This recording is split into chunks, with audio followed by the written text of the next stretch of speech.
Good evening and welcome to Newsfeed. Today is Thursday, January 25th. I'm Hannah Lambert. And I'm Jared Gusenberg. We're excited to have you here watching with us. Let's see what's happening in Ann Arbor. Michigan has been hit hard by a recent outbreak of hepatitis A. Though the infection has been reported in multiple states, Michigan's death toll of 22 is higher than anywhere else in the country. The outbreak began in August of 2016, and officials have seen an increase in reported cases since then. A spokesperson for Michigan's Department of Health and Human Services said, quote, "We currently have 670 cases in Michigan and continue to see 15 to 22 matching cases into the cluster every week," end quote. Fighting the disease has been difficult due to a shortage of vaccines for hepatitis A. University Health Services contacted students in light of the outbreak, urging them to get vaccinations if they have not already. Former Olympic doctor and Michigan State physician Larry Nassar received 4 to 170 years of jail time for sexually abusing more than 150 girls.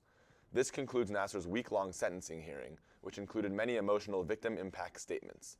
The victims ranged from 6-year-old girls to Michigan State students, and more recently, the USA gymnastics team. Nassar exploited his authority as a trusted doctor to abuse these girls repeatedly. Many of the victims at the time were too young to comprehend Nassar's abuse, but found it had a profound effect on them later in life. While delivering his sentence, Judge Rosemarie Aquilina exclaimed, "I've just signed your death warrant." This past Wednesday, President Trump stated that he was, quote, "looking forward to being interviewed by Special Counsel Robert Mueller concerning Russia's interference in the 2016 election." Several potential questions will regard whether or not Trump obstructed justice, as the investigation is seeking to uncover whether Trump's campaign aided Moscow's effort to interfere. This statement of eagerness to speak with Mueller comes after claims that such conversations would be unnecessary since the allegations were baseless. Though the president did agree to a sit-down interview for a voluntary interview, he did not agree to questioning under oath. Though Trump said, quote, "I'd like to do this as soon as possible," his lawyers claim that it could be 2 to 3 weeks until this sit-down takes place. The results of the 74th Annual Baseball Hall of Fame election came out yesterday, with 4 players elected in what is considered the most selective Hall of Fame of the 4 major sports. Jim Thome, Chipper Jones, Vladimir Guerrero, and Trevor Hoffman will join Alan Trammell and Jack Morris, who were elected by the Modern Baseball Era Committee in December, in Cooperstown, New York, on July 29 for their induction ceremony. Jones is the only switch hitter in MLB history with a .300 batting average, .400 on-base percentage, and .500 slugging percentage for his career. Guerrero was a 2004 American League Most Valuable Player, as well as a 9-time All-Star and 8-time Silver Slugger winner. Hoffman had the most career saves of anyone in MLB history not named Mariano Rivera. Thome ranks 12th in MLB history in home runs with 612. It was Hoffman's 3rd year on the ballot, Guerrero's 2nd year on the ballot, and Jones and Thome's 1st year on the ballot. This is only the 5th time in 74 years of the Baseball Hall of Fame to have at least 4 inductees voted in by the Baseball Writers Association of America. This Tuesday, 2 students were killed and 18 were wounded after a school shooting in Benton, Kentucky. The attack occurred at Marshall High School, where a 15-year-old boy was armed with a handgun. The attack caused mass chaos as students fled the building. Authorities declined to provide the shooter's possible motive, but the perpetrator is likely to face 2 counts of murder and multiple counts of attempted murder. Despite his age, he's being tried as an adult. Meanwhile, citizens living in the small town of Benton are mourning the lost and injured in the attack. In the morning next Wednesday, January 31st, there will be what NASA is calling a, quote, lunar trifecta. This is a combination of a blue moon, a supermoon, and a lunar eclipse.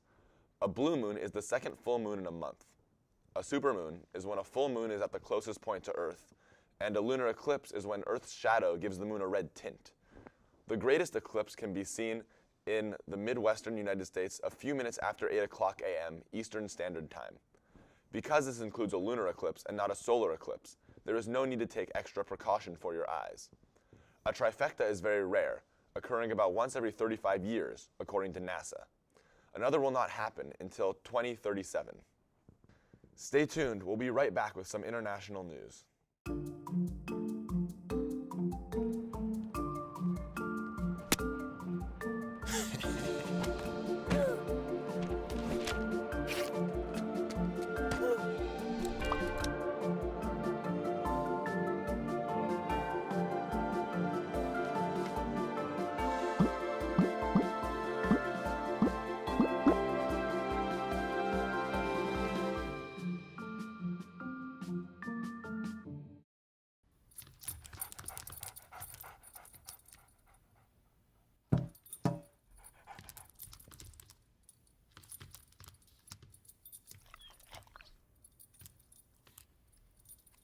There's a shelter pet who wants to meet you. Meet one today. Visit theshelterpetproject.org. Adopt. Oh my gosh, we only have a minute to get to class.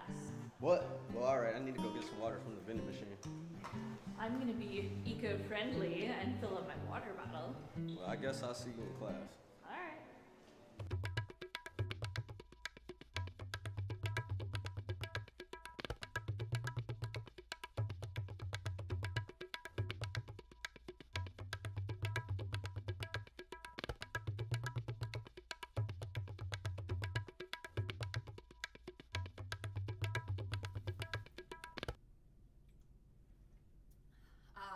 So fresh.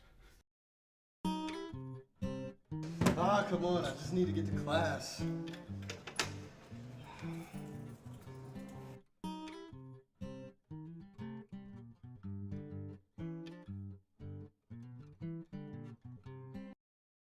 Welcome back to Newsfeed. Now it's time for some international stories. Scientists in Shanghai have successfully cloned monkeys for the first time in history. Though a variety of animals have been cloned since the famous Dolly was cloned in 1996, this marks the first successful attempt with a primate, a category that includes both monkeys and humans. The creation of the two genetically identical baby monkeys, named Zongzong and Huahua, demonstrates that the cloning process is theoretically possible for humans, though the scientists currently have no intention of undergoing such a thing. Cloned monkeys do, however, provide the possibility of medical lab testing, since the monkeys more closely resemble humans than typical testing animals such as mice or rats. The German Social Democratic Party has seen a spike in membership applications in recent days. This follows an agreement among existing party members to commence formal negotiations with Chancellor Angela Merkel to form a coalition government.